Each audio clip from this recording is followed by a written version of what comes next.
10 ही 5 लोग आए हैं। इसका मतलब है कि प्रत्यक्ष प्रमाण नहीं मिलता हमें, इसका लाभ तो मिलता है, हानि भी होती, लाभ भी मिलता है।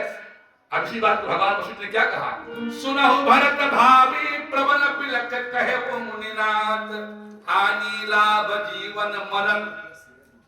तो बस ये तो विधि माने तरीका है, किस तरीका से आपको लाभ मिलेगा।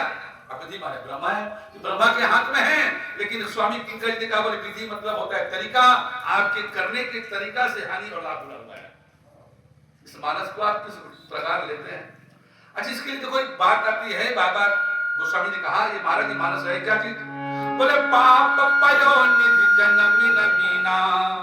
साउंड वाला कम करवा दो ना, ज्यादा आवाज दे रहे हैं, थोड़ा कम कर बाबू। तो पाप पयो निधि जन्मी नमीना ऊपर दिए बाबा जी ने, बोली महाराज जी कलयुग कैसे, बोले कलि केवल, कलयुग में केवल मल मूल मलिना। बोले कितना मारे, बोले पाप पयो निधि।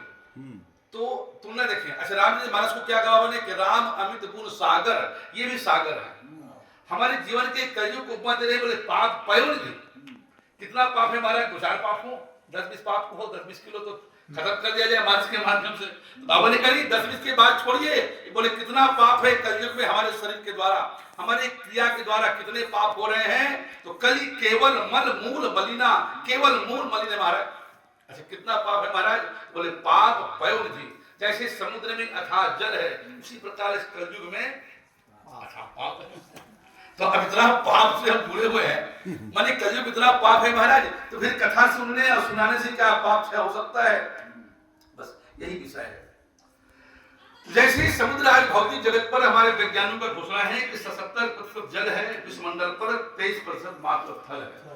अब इतना जल है, अब कोई मोहनपुर का आदमी कहे कि मैं 10 लीटर पानी समुद्र से निकाल दिया, तो लोग कहेंगे गंवार की 10 लीटर पानी से कम होगा, यह अथाह समुद्र है। अथाह रूपी समुद्र में जल भरा हुआ है, इसको 10 लीटर पानी निकालने से क्या कम होगा, शास्त्र यही कह रहा है।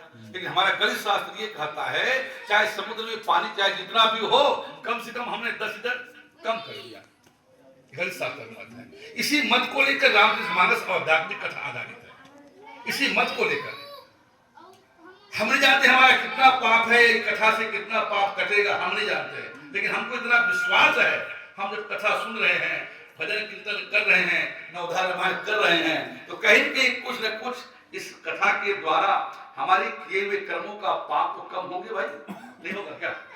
इसी भाव में चल रहे ना, लेकिन कितना कम हो समझ नहीं आ रहा है, लेकिन जरूर इसका प्रभाव मिथ्या नहीं है, इसका लाभ तो हमें मिलेगा ही।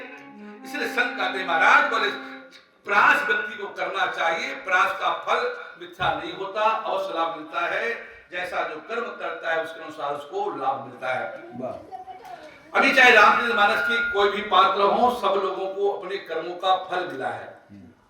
तो जब तत्कालीन समय पर कर्मों का फल मिला है तो हमें भी अपने कर्म का फल मिलेगा।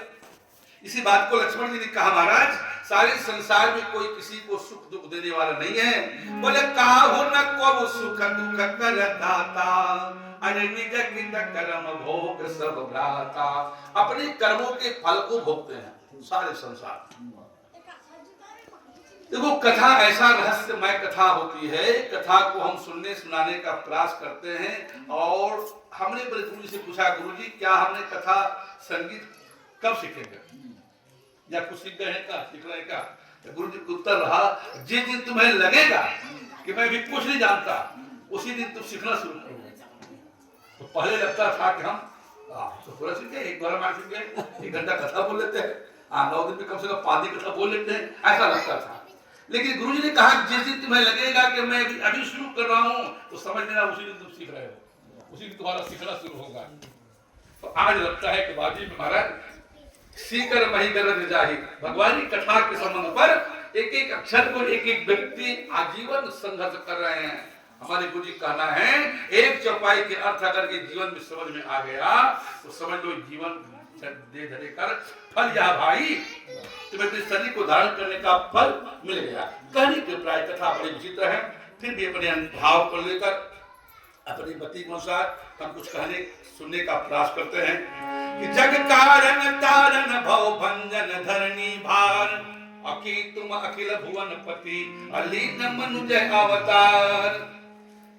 भैया सुना रहे थे कि हनुमान जी महाराज ने राम से पूछा, महाराज मुझे शंका जा रहा है, मैं वही लग रहे हो मैं जो देख रहा हूँ कि तुम भुवनपति, लगता है कि पूरा विश्वमंडल के मालिक हो। राम जी ने कहा तुम्हें कैसे पता, मैं कौन हूं तुम्हें कैसे पता, ये बताओ तुम्हारा शंका ऐसा क्यों हो रहा है, शंका क्यों हो रहा है? क्योंकि तुम शंका शास्त्र पढ़े हो। इसका मतलब एक रूप मैं हूं, एक रूप तुम हो। कैसे सिद्ध हो रहा है? भगवान राम जी का है कि प्रदेवता आपको क्यों लग रहा है कि मैं अखिल भुवनपति हूं? इसका मतलब अखिल भुवनपति में 3 देवता हैं, ब्रह्मा विष्णु महेश। अगर एक देवता मैं हूं तो दूसरा तुम भी हो, ऐसे लग रहा है? तुम्हारा शब्द संकेत नहीं है? है भी वही भगवान प्रभु के साथ। हनुमान जी कौन है? रुद्र देव जी बस बानर भे हनुमान। हनुमान जी महाराज स्वयं शंकर जी थे जो हनुमान जी बने हैं, और शंकर जी राम जी की महिमा को जानते हैं, राम जी शंकर जी को जानते हैं, और ये दोनों की वही वार्तालाप